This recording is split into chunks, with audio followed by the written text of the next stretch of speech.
I from Water Down, all the way Water Down. We were just talking about how we've got some rival hockey. Yeah, yeah. So you're from Georgetown, and I played for the Flamborough Sabres growing up, and we played against the Georgetown team, and we had a couple bench clearing brawls. I think they called a game halfway through the third period once because it was so out of hand. Yeah, we had some good times out there.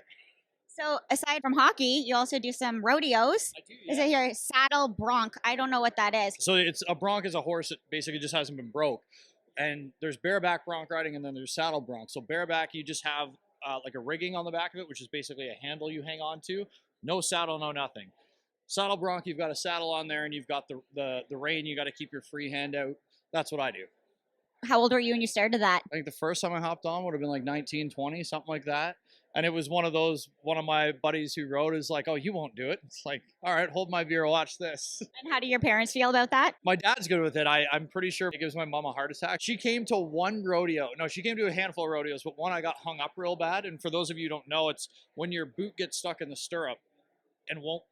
So I was going off the saddle. My boot got hung up. I went up underneath the bronc. I got stomped into the ground. I had probably fractured parts of my shoulder. At least the doctor said that, but I didn't get it checked out. Black and purple for like 2 weeks. And that's what my mom decided to come out to. So yeah, she avoids the rodeos. Are you secretly not from Dallas or something? Not that I know of. So you get an accent, spend some time in Nashville, it will develop. I spent enough time down in Nashville that there's some sayings or phrases that'll have a bit of an accent. Me too. And then you have the Canadian accent. So I get made fun of my friends up here for how I say some things. And then I go down there and I get made fun of for how I say things. So it's like I can't win no matter where I go. Exactly. Is there anything from the rodeo scene that you've learned and have applied to pursuing a music career? Yeah, it's oddly enough, one of the songs on the new album is called Just Hang On. And to me, that's the music industry. It's an industry that's a wild ride. And in a lot of ways, it tries to throw you off and knock you down and stuff. And like if you get thrown off a horse, you just got to get back on it. It's the same with the music industry. You just keep your head down, keep doing what you do. And, eventually you're going to get where you need to go. You just released your fourth studio album, Wrong Turns. How would you compare that album to the others? To me, each of them is a little bit more of a progression. Like I love going back and listening to some of the older stuff to see where I was at then and kind of what I built upon. But I think from a writing standpoint and a creative standpoint, this is probably my favorite album. Mind you, I seem to say that about every album that comes out, but I think as an artist, you want your newest album or whatever you worked on to be your favorite piece of work. I love how this one turned out, and the title track, Wrong Turns, to me, from a writing standpoint, is the best song I've ever written. Why do you think that? Just lyrically and content-wise, I grew up, was and am a huge Randy Travis fan, and it's one of the only songs on any of my records that's kind of more laid back and chill and almost more that like traditional kind of sound to it. And I couldn't be happier with how it came out. Awesome. And also the lyric video from The World Could Use a Cowboy. Pretty awesome. I watched that lyric video and it's got beautiful videos and everything into it. Totally matches the vibe of the song. How much of a hand did you have in putting that part together? Good friends of mine own lyricvids.com. So they put a lot of that stuff together, and usually I have them come on and do the lyric videos for each of the albums I do. And we usually have an hour or two planning session together, kind of going through the imagery that we're looking for and all that. Due to the pandemic, you lost 175 live shows. Yeah.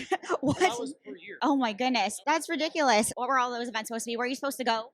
A lot of the rodeos, and it works great for me because I can ride and I can play, and the band always jokes, they'll watch me ride and they're like, is he gonna die? Are we playing tonight? There's a lot of the small fairs and festivals. We were hoping to be back at Boots and Hearts again and Havelock and all that, and it is what it is with the pandemic. You do the best you can, but it's looking like next year is going to shape up to be a pretty good year. So hopefully if things keep going the way they're going, we've already got probably a dozen or two shows kind of lined up and ready to go for next year. That's exciting. Were you about to go somewhere and then you were told like, no? It was the opposite. I was on a West Coast radio tour and performance tour. I got home March 14th and they shut everything down the 16th. Was kind of gearing up to get into the swing of things for like touring season through the summer, and then they shut it all down. But this year's still been pretty good for you. Got a record deal. I did, yes. So how did you celebrate? You went to a bar and had a beer. No, I didn't. I grabbed a bottle of scotch and a couple cigars and went and sat on the back porch of the farmhouse with my dad. Sounds to be a common answer I get. So currently you're focusing on writing for the next album.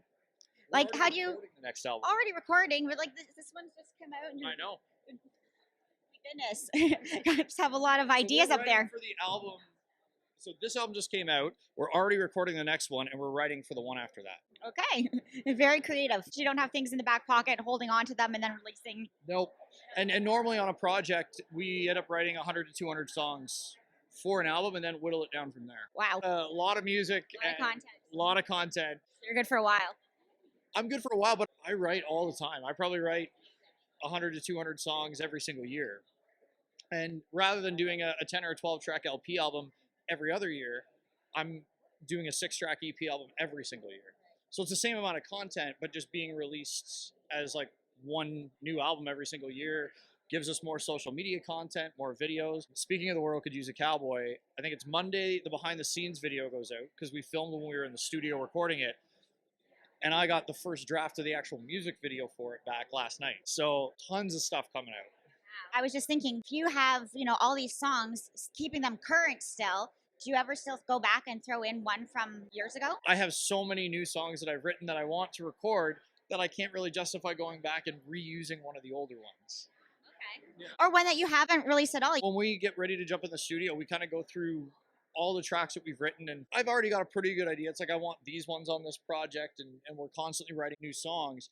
There was one song we went in to do what are called scratch tracks. So it's basically just acoustic guitar and the vocals, just to the tempo and the key, so you can send it to the session player. So when you jump in the studio, they've got a general idea what the hell they're walking into. And the one song, we hadn't written the verses yet. And the scratch track is literally just me like humming the melody in the verses. And literally, I think it was a week before we jumped in the studio, finished writing all the verses, and it's going to be the title track on the record. So there's some tracks that even before they're done, you just know they're going to be on the project. But then there's a lot you go back and you take a chorus from this and the verse from this and shift stuff around, and you take 2 or 3 songs and it becomes one song. People must like working with you because you have options. Yeah. You're not sitting there scratching your head. Well, thank you so much for stopping by. It was nice to meet you.